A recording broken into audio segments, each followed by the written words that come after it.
Faire la fête, c'est parfois bien pour décompresser. Une grosse soirée de temps en temps, ça peut pas faire de mal, disent certaines personnes. Alors oui, peut-être, mais alors je peux vous dire que ceux qui participaient à cette soirée ne pensaient pas qu'elle pourrait tourner mal à ce point. L'histoire que je vais vous raconter s'est passée il y a pas mal de temps maintenant, enfin, ça fait bizarre de se dire que le temps passe si vite. Cette histoire, elle s'est passée aux États-Unis et c'est celle de Elsa, une fille de 19 ans, pleine de vie et toujours partante pour faire la fête. On est le 9 mars 2012 et elle a été invitée à une soirée via Facebook. Le thème de la soirée, faire comme dans le film Projet X. Parce que oui, le film Projet X est sorti le 2 mars 2012 aux États-Unis. Et ça a foutu un bordel pas possible. Bon, si jamais vous connaissez pas le concept du film, puisque ça commence à dater un petit peu, je vous fais un petit résumé. En fait, c'est 3 lycéens pas trop connus qui décident d'organiser une fête pour gagner en popularité. Pour l'anniversaire de Thomas, l'un des 3 protagonistes, il planifie une soirée dans la maison de ses parents qui sont absents pour le week-end. Et ce qui commence comme une petite fête prend rapidement des proportions incontrôlables alors que des centaines de personnes arrivent, attirées par les rumeurs sur les réseaux sociaux et le bouche à oreille. La situation dégénère complètement, la maison elle est ravagée, la piscine elle est détruite et le quartier entier est plongé dans le chaos. Bref, la fête devient un véritable événement médiatique attirant même l'attention des forces de l'ordre. Eh bien, revenons à notre histoire, et bien forcément, quelqu'un dans la ville de Lisa s'est dit que ce serait super cool de recréer la même chose. Elsa est super excitée, elle passe l'après-midi à se préparer, choisissant une tenue qui est à la fois stylée et confortable. Elle veut profiter de la soirée à fond. Vers 21h, elle se rend à l'adresse indiquée, une grande maison dans un quartier plutôt tranquille. Déjà, en arrivant, elle voit des voitures garées partout et entend la musique péter à fond. Ça promet d'être une sacrée soirée. En entrant, elle est impressionnée par la foule. Il y a des gens partout, qui dansent, qui boivent, qui rigolent. Jusque-là, tout va bien. L'ambiance est électrique, Elsa retrouve quelques amis et ils commencent à profiter de la soirée. Et quand je dis profiter de la soirée, elle se met à boire alors que normalement, elle ne peut techniquement pas puisqu'elle n'a pas 21 ans. Mais très vite, les choses commencent à déraper. Vers 23h, Elsa remarque que des gens commencent à devenir vraiment énervés et agressifs. Un groupe de gars à l'air louche entre dans la maison. Ils semblent pas là pour faire la fête. Ils regardent autour d'eux, chuchotent entre eux et ont cette allure assez inquiétante. Elsa essaye de pas trop y penser, continue de s'amuser, mais elle reste sur ses gardes. Un peu plus tard, elle entend des cris venant de la cuisine. Elle se faufile à travers la foule pour voir ce qui se passe et découvre une scène de fou. Un des gars qu'elle avait repéré plus tôt brandit un couteau, menaçant les gens autour de lui. Les gens paniquent, certains essayent de fuir, mais la maison est tellement bondée que c'est presque impossible de se déplacer rapidement. Elle sent son cœur battre à toute allure, elle attrape la main de son ami et lui dit qu'elles doivent partir maintenant. Elle se dirige vers la porte d'entrée, mais il y a trop de monde. Les cris se multiplient, des objets sont jetés et la panique se propage comme une traînée de poudre. Dans le chaos, Elsa se retrouve séparée de son ami. Elle se faufile tant bien que mal vers une sortie de secours qu'elle a repérée plus tôt. En chemin, elle voit des scènes d'horreur. Des gens se battent, des meubles sont renversés, des éclats de verre jonchent le sol. La fête a très vite viré au cauchemar. Elle parvient finalement à sortir par une porte arrière et se retrouve dans le jardin. Elle entend encore les cris et la musique à l'intérieur. Mais elle sait qu'elle doit s'éloigner le plus vite possible. Elle court vers la rue, son souffle court, ses jambes tremblantes. Une fois en sécurité, elle appelle la police, les mains tremblantes. Elle leur explique la situation et ils promettent d'envoyer des renforts. Elsa reste là, dehors, à attendre, son cœur battant la chamade, espérant que son amie s'en est sortie elle aussi. Les sirènes de police finissent par se faire entendre et les forces de l'ordre interviennent. La fête est dispersée et les agresseurs sont arrêtés. Elsa retrouve finalement son amie, choquée mais saine et sauve. Cette soirée, qui devait être mémorable, s'est transformée en un cauchemar qu'elle n'oubliera jamais. Voilà, ça c'était une petite histoire de Projet X, c'était histoire de vous mettre un petit peu en bouche, mais j'en ai une autre qui arrive juste après. Et on est parti pour que je vous la raconte. Maintenant que vous avez les bases pour ce qu'est une soirée Projet X, je vais vous partager le témoignage d'une personne qui a participé à un Projet X mortel en fait, voilà, si je peux le dire. Et c'est pas dans le sens cool en mode c'était mortel, c'était trop bien. Non. Il y a quelqu'un qui a malheureusement perdu la vie. On se donne donc rendez-vous une fois de plus aux États-Unis et plus particulièrement à Houston dans l'état du Texas. Population environ 2,3 millions habitants. Cette histoire, elle nous est partagée par Jaden, un Américain de 21 ans au moment des faits. Enfin, à ce moment-là, il lui manquait genre une semaine avant d'avoir 21 ans. Donc on peut quasiment dire qu'il les avait. Et du coup, il s'est permis de boire, clairement, il lui manquait une semaine pour boire, c'est pas ça qui allait l'empêcher. Mais n'allons pas trop vite en besogne et revenons plutôt dans la journée. Le matin du 14 mars, Jayden est réveillé par son téléphone qui vibre sans arrêt. Ses amis et connaissances partagent frénétiquement des posts sur les réseaux sociaux à propos de la soirée d'Allison Street House. Les photos et les vidéos promotionnelles montrent un manoir gigantesque, une fête à couper le souffle avec des filles en bikini, un DJ et de l'alcool à volonté pour seulement 10 $ l'entrée. L'excitation est palpable et l'événement fait rêver tous ceux qui voient les publications. Après avoir pris sa décision, Jayden commence à se préparer mentalement pour la soirée. Il se lève de bonne heure, prend une douche rapide et s'habille avec soin. Bon, il veut être à son meilleur pour cette nuit qui s'annonce mémorable.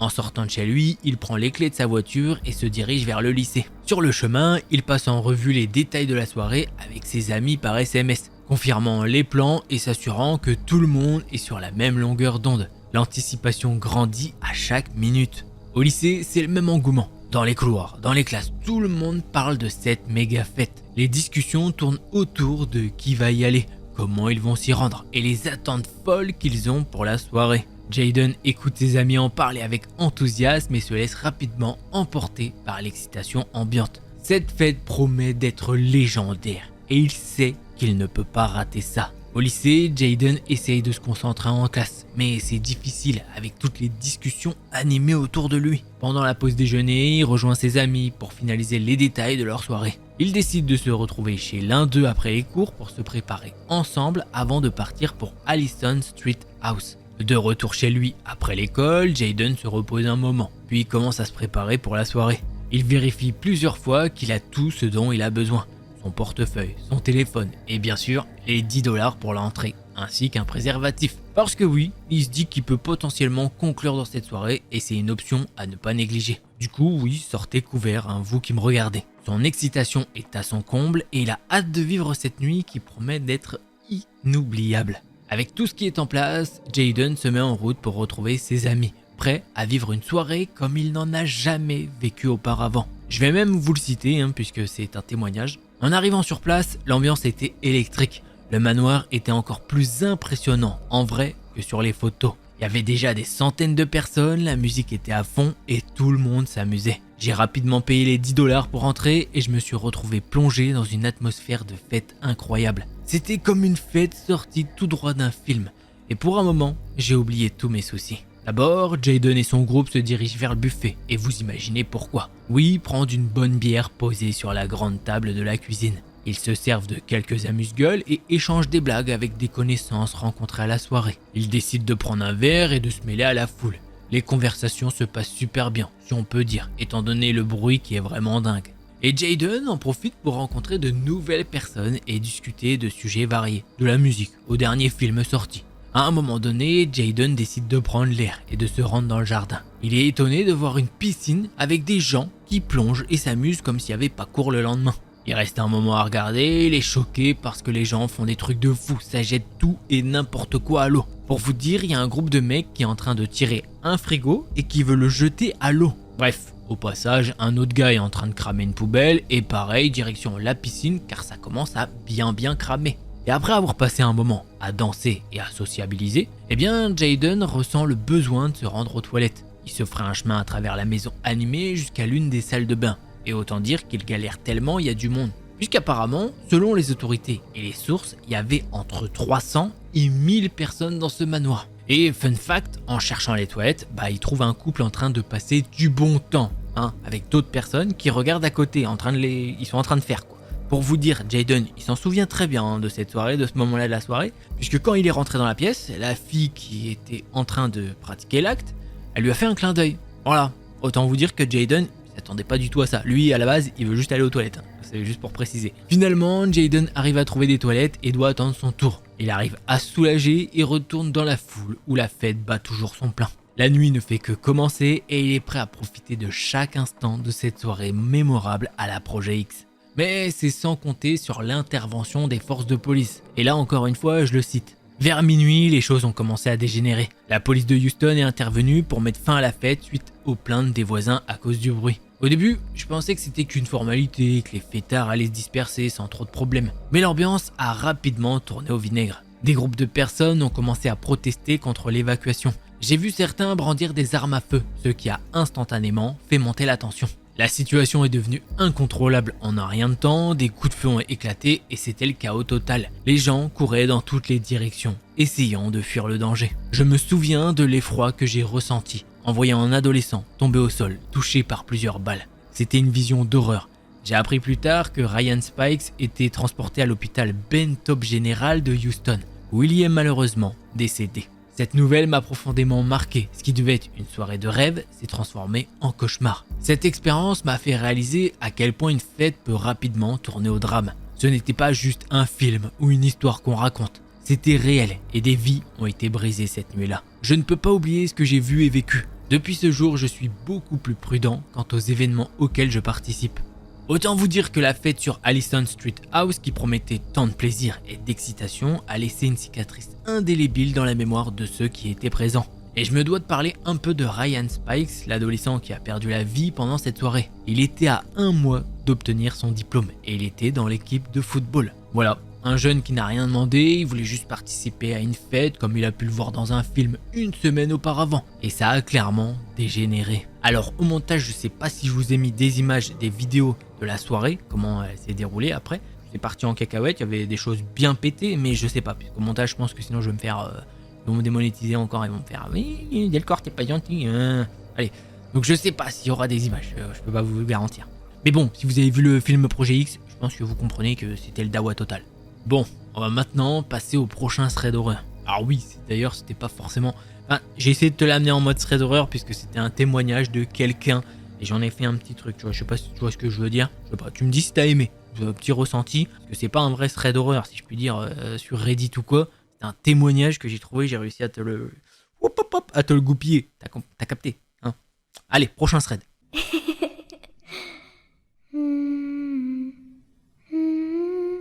Ça s'est passé il y a 4 ans, en plein hiver, mais bizarrement, la nuit était chaude, genre vraiment pas de neige au sol. Cédric sort de son appart vers 20h, comme d'hab pour sa promenade. Il bosse de nuit, donc ses horaires sont décalés, et c'est son truc pour s'aérer l'esprit. Ce soir-là, il compte traverser un pont pour rejoindre la ville voisine. Et faut savoir que Cédric, c'est un mec grand, plutôt baraqué, et à l'époque, il a autour de 20 ans. Il a jamais vraiment eu de soucis à marcher la nuit, il se sent en sécurité. Bref, il met ses écouteurs et c'est parti direction le pont. Les 20 premières minutes, rien n'a signalé. Il passe devant des vieilles maisons, un resto mexicain pas terrible, un autre qui a l'air bien meilleur, une station-service un peu chelou, des apparts de luxe tout neufs, et puis il arrive au bord de la rivière. Les lumières des lampadaires se reflètent sur l'eau sombre, qui n'est même pas gelée. C'est calme, presque paisible. Il traverse le pont, arrive en ville et appuie sur le bouton du passage piéton, à une grosse intersection à 4 voies. Là, il remarque une personne de l'autre côté de la rue. C'est la seule qu'il a croisée ce soir. Elle fait rien de spécial, elle est juste là. Cédric se dit qu'elle attend sûrement un Uber,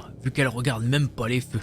La rue, d'habitude blindée en journée, est ultra calme. Le feu passe au vert, il traverse et il se dirige vers elle. En approchant, il capte qu'elle le regarde par petits coups d'œil, mais détourne direct le regard, genre gêné. Elle fait ça plusieurs fois et Cédric, il se dit qu'elle doit être mal à l'aise. Il comprend, ça peut être flippant d'être seul dans une rue mal éclairée, surtout avec un grand mec qui arrive. En passant près d'elle, il regarde sa tenue juste par curiosité et parce qu'il trouve qu'elle doit crever de froid. Elle a un bonnet à pompons, un pull trop fin pour la saison, un jean moulant et un sac à dos en plastique pour gamin. Au début, il pense qu'elle est ado, mais en regardant mieux, elle semble avoir entre 20 et 30 ans. Elle est fine, cheveux châtains courts, peau pâle, taille moyenne. Cédric fait au moins une tête de plus qu'elle. Il continue sa route sans rien dire.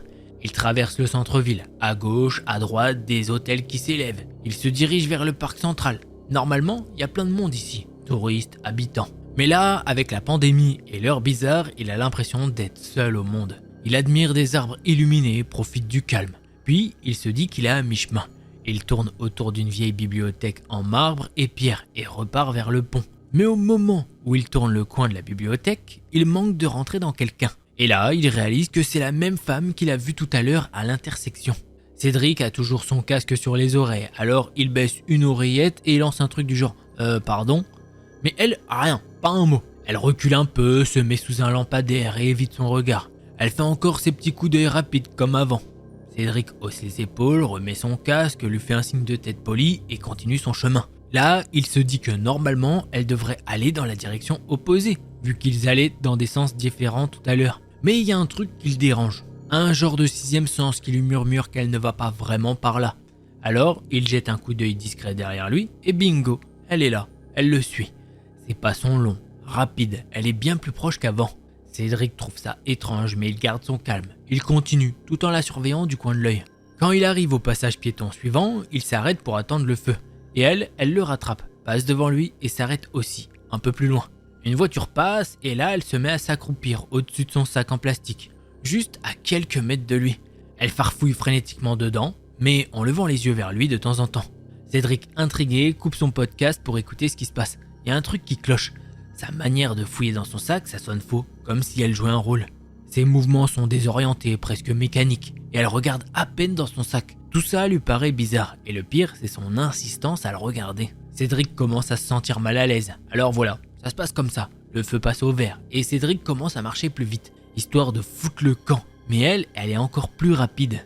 D'un coup, elle se lève, elle se précipite devant lui en direction du musée, avec son petit sac à dos rose à moitié ouvert qui pendouille sur son épaule. Il regarde sa silhouette disparaître dans l'obscurité au-delà des lampadaires. Là, il se dit que c'est bon, c'est fini. Elle est partie. Il souffle un peu, relâche la pression et remet son podcast. Juste après le musée, il y a une portion de trottoir mal éclairée, avec un vieux bâtiment trapu aux fenêtres miroirs. Il se dit qu'il est plus très loin du pont, que c'est bientôt fini. En marchant, il tourne la tête comme pour se distraire et observe les reflets des lumières dans les vitres. Et là, bam, horreur totale. Il voit une silhouette sombre qui se précipite vers lui, comme dans un rêve chelou où tout va trop vite et trop lentement à la fois. Cédric, lui, pige pas trop ce qui se passe, mais un mélange d'instinct et de confusion le pousse à se retourner face à elle. Peut-être que son mouvement brusque la surprend parce qu'elle s'arrête net à quelques mètres de lui et elle le fixe. Ses yeux, comment vous dire, il les décrit comme écarquillés, frénétiques, un peu sauvages, comme si elle était prête à bondir. Elle mate ses bras, puis son visage, genre elle l'évalue. Et Cédric se rend compte que dans le noir, il doit peut-être paraître plus prêt à se défendre qu'il ne l'est vraiment. Elle tient quelque chose dans une main, mais il n'arrive pas à voir ce que c'est. C'est petit, elle le garde sur le côté, un peu planqué, et ça fait flipper. Alors là, il se regarde en chien de faïence, un long moment où rien ne bouge. Cédric est pétrifié, il attend qu'elle fasse un geste, qu'elle essaye d'utiliser ce qu'elle tient, mais rien ne se passe. Puis, comme si un miracle se produisait, une voiture passe lentement. Ce petit moment casse un peu la tension et Cédric retrouve un semblant de courage.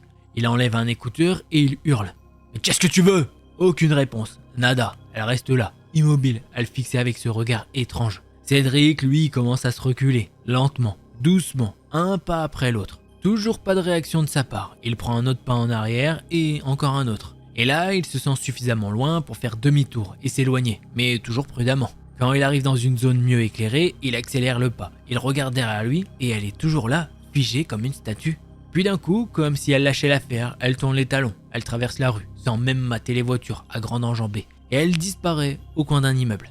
Cédric reste perturbé par son attitude, genre tout ce qui vient de se passer n'a aucun sens. Sur le chemin du retour, il garde un œil derrière lui. Il flippe qu'elle le suive encore, mais le pont est bien éclairé. Et il n'y a plus aucune trace d'elle.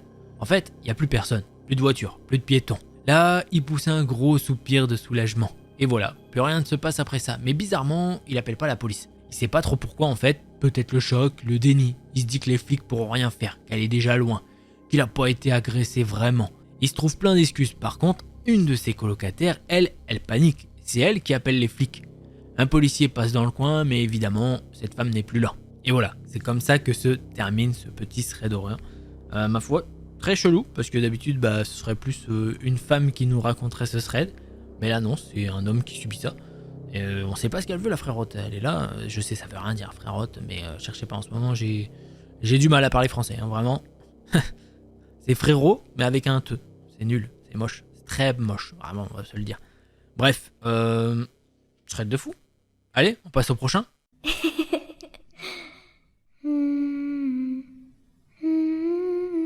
Amalia et Aurélien vivent dans une grande ville plutôt animée, où ils ont l'habitude de croiser des voisins un peu bizarres ou des gens chelous.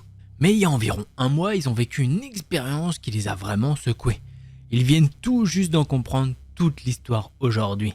Ils habitent dans un sous-sol aménagé d'une grande maison divisée en plusieurs appartements. Leur proprio occupe un des logements et il y a aussi un autre locataire dans la maison. Depuis un moment, ils avaient remarqué que leur proprio ramenait des dates différentes à la maison, mais ça les gênait pas. Alors, quand une femme traînait sur la propriété, ça les a pas surpris. Un soir, vers minuit, ils se couchent, mais à peine 30 minutes plus tard, quelqu'un frappe à la porte. Amalia demande à Aurélien de ne pas ouvrir, mais lui pense que c'est juste la fille qu'ils ont vue plus tôt. Amalia reste quand même sur ses gardes, elle enfile un jogging, attrape ses clés et prend leur chien au cas où elles doivent sortir par l'arrière. Ensuite, elle se poste dans le couloir près de la porte d'entrée, à l'écoute, mais hors de vue. La fille paraît bien bourrée. Elle dit à Aurélien qu'elle est la fiancée du proprio. Ça les étonne un peu vu les rendez-vous qu'il ramène d'habitude. Mais elle commence à parler de trucs assez précis sur Amalia et Aurélien, des détails personnels. À ce moment-là, ils se disent que bah ouais, c'est peut-être vrai. Elle demande à Aurélien s'il a un briquet pour sa cigarette. Il lui donne pensant que ça va clore l'échange, mais non. Elle enchaîne en balançant que leur proprio est dans un hôtel, en train de la tromper. Aurélien, un peu gêné, juste un petit ouais, ok. Et là, ça part en vrille. Elle commence à flirter avec lui, l'invite même à aller nager dans la piscine du proprio avec elle. Aurélien refuse poliment, mais Amalia, qui écoute tout, commence à s'énerver. Cette fille devient un peu trop envahissante. Ensuite, elle change de sujet et se met à parler des voisins. Sauf que ça tourne mal. Elle se lance dans un délire raciste hyper violent, utilisant des insultes que même Amalia n'a jamais entendues. Là, Amalia en a marre, elle ouvre la porte et coupe court. Écoutez, on doit se lever tôt demain, donc bonne nuit. La fille a l'air choquée de la voir, comme si elle ne s'attendait pas à sa présence. Son visage change complètement. Elle fixe Amalia et d'un coup, ce n'est plus les gentils locataires. Elle se met à leur hurler dessus, les traite de racailles blanches parce qu'ils n'ont pas sorti leur poubelle à temps. Elle menace même de les faire expulser s'ils ne prennent pas son parti. Amalia et Aurélien finissent par lui claquer la porte au nez. Le lendemain, ils hésitent à en parler au proprio. Ils se disent que cette fille doit juste être folle. Peut-être qu'elle a surpris leur proprio avec quelqu'un d'autre et essaye de se venger en flirtant avec Aurélien. Finalement, ils envoient un message au proprio pour tout lui raconter. Il répond, s'excuse vaguement et précise juste qu'elle n'est pas sa fiancée. Et il promet de régler ça. Mais les jours qui suivent, c'est l'enfer. La fille met la musique à fond, cogne contre les murs, fouille dans leurs remises et traîne dans leur partie de l'arrière-cour en pleine nuit. Amalia est terrifiée, surtout la première semaine. Elle passe ses nuits à écouter le moindre bruit, scrutant la cour par la fenêtre pour vérifier qu'elle n'est pas là. Au bout d'un moment, elle s'habitue, mais ça reste angoissant. Pendant ce temps, leur proprio a disparu. Ils ne le croisent plus du tout, jusqu'à aujourd'hui. Ce matin-là, Aurélien promène leur chien et tombe sur le proprio sur son porche. Et là, il raconte enfin toute l'histoire. Apparemment, il est sorti quelques fois avec cette fille, qui semblait normale au début. Mais après une nuit chez lui, elle change complètement d'habitude. Quand il lui demande de partir pour aller bosser, elle reste et elle ne compte plus partir. Le proprio découvre qu'en fait, c'est son truc. Elle s'incruste chez des mecs et squatte jusqu'à ce qu'il soit obligé de la faire expulser légalement. Lui, il a préféré fuir la maison pendant un mois, vivant ailleurs tout en préparant les papiers pour la faire virer. Et le soir où elle est venue frapper chez Amalia et Aurélien, c'était le jour où elle avait reçu un avis d'expulsion. Elle essayait de séduire Aurélien pour s'incruster chez lui. Quand elle a enfin compris qu'Amalia habitait là aussi, elle est devenue folle de rage. Le proprio explique qu'il a trouvé une solution pour s'en débarrasser plus vite. Il lui a payé un billet d'avion pour un autre état, juste pour qu'elle parte. Amalia et Aurélien sont soulagés que ce soit fini. Et maintenant, ils savent qu'il y a une squatteuse en vadrouille quelque part dans le Midwest. Voilà, c'est comme ça que se termine ce thread d'horreur. J'espère en tout cas que vous avez kiffé cette vidéo. Si c'est le cas, vous connaissez un petit pouce bleu et un abonnement. Et si jamais vous voulez plus de vidéos, je vous invite à cliquer sur l'une de ces deux vidéos là. Allez, c'était Delcor, en attendant la prochaine vidéo, portez-vous bien, tchuss les petits potes.